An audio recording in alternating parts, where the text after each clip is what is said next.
Hey friends, I am just back from a 3.1 mile run, and it's getting ready to rain outside.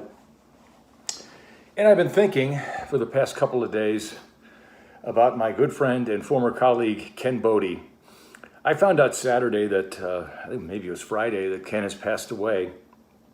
And there's been no official announcement yet. I think it's coming this evening. So when that comes, I will release this. But I wanted to give the family time to put together their tribute and to not be the messenger, as it were. But the word is getting around. And I talked today by phone with Bob Bottoms and Sharon Owen and with Mitch Daniels, the former governor, who is a dear friend of Ken's, and I wanted him to know about it. We had a nice phone conversation. And with Josie Bode, his daughter, one of his daughters.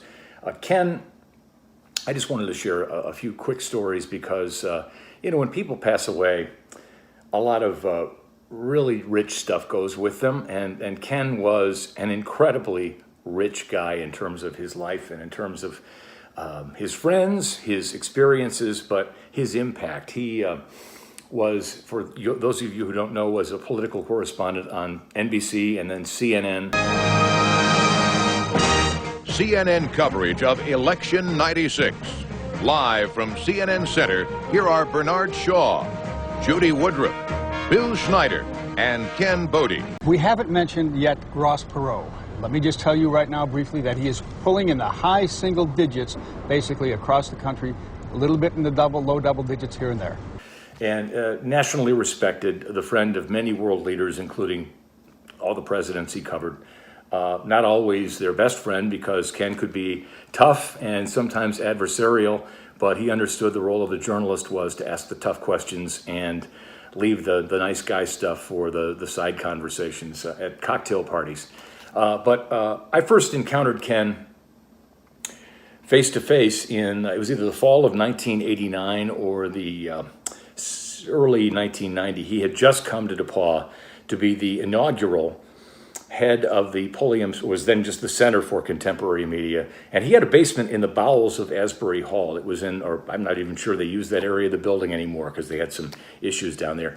But I remember Ken sitting in a very small office, this guy who was a nationally recognized journalist for many years, and how excited and buoyant he was about what he was about to do. He had the blueprints for the building, and he showed me excitedly what he intended to do at DePauw and enlisted my help in, doing whatever I could to make it a centerpiece of journalism education and media education, even beyond journalism. But of course, Ken was a journalist, and first and foremost, he wanted people to go into the world and become fact checkers, truth tellers, questioners, inquisitive citizens.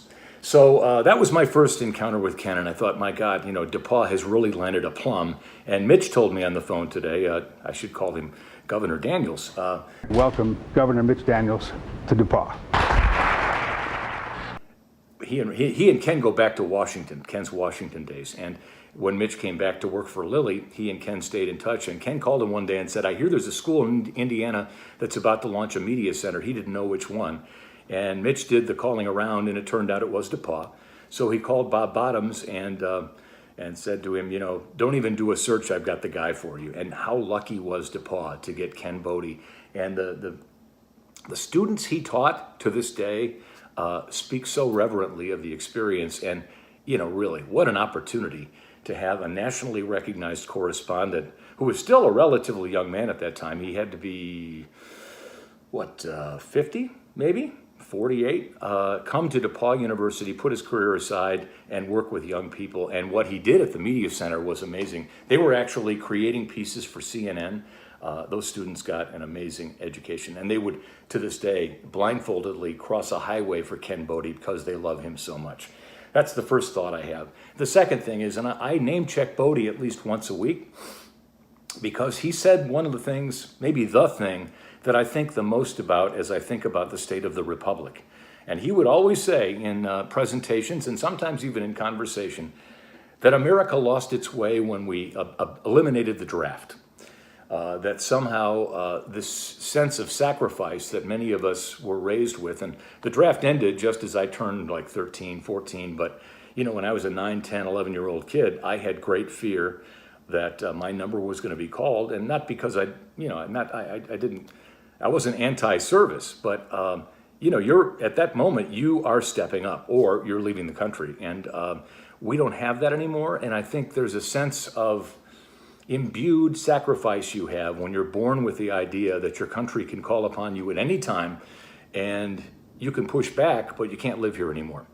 And I do think that we've gone from this culture of we to the 2022 me, and it started before 2022, because we all are doing our own thing and we're not thinking about the collective. So what Ken said is pinging around in my head all the time, because it's a very thought-provoking comment, and whether you agree or disagree, it's worthy of thought.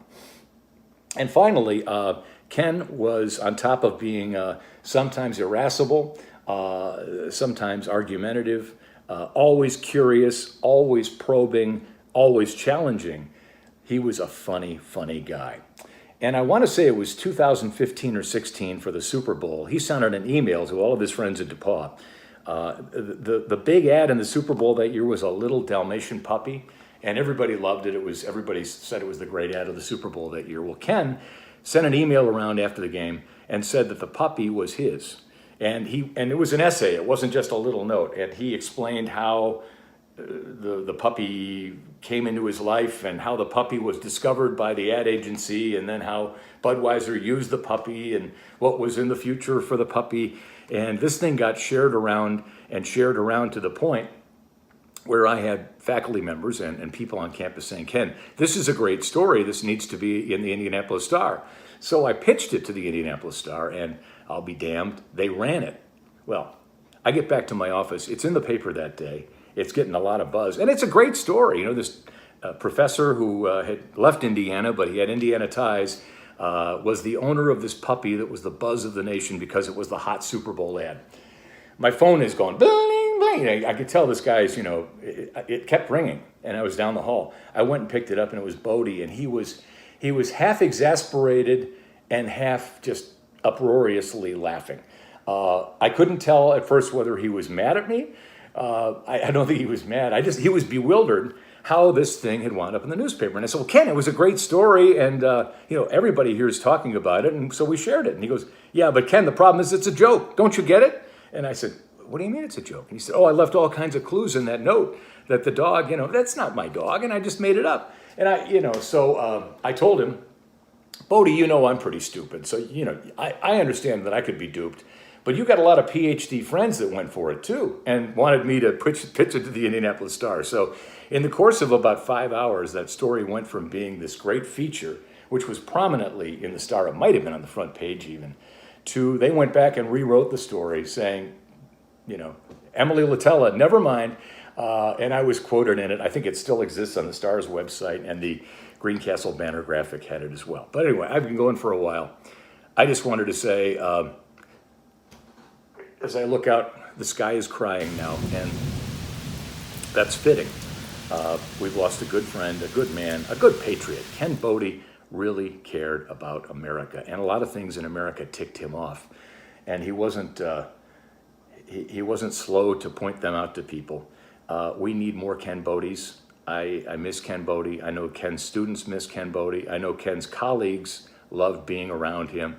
And again, sometimes it wasn't so fun to be around Ken because he would challenge you. But that's one of the things I admire the most about him is he kind of never took off his journalistic cap in all of his interactions. And the fact that he has friends across the political spectrum, and then went on to Medill at Northwestern and did great things. And luckily enough, DePauw was able to bring him back a second time. And I was there when he came back in the 2000s, maybe it might have been 2001 or 2 for a second run. But Ken, we're going to miss you. And you so greatly influenced your friends with your intellect and your wit and your sense of humor.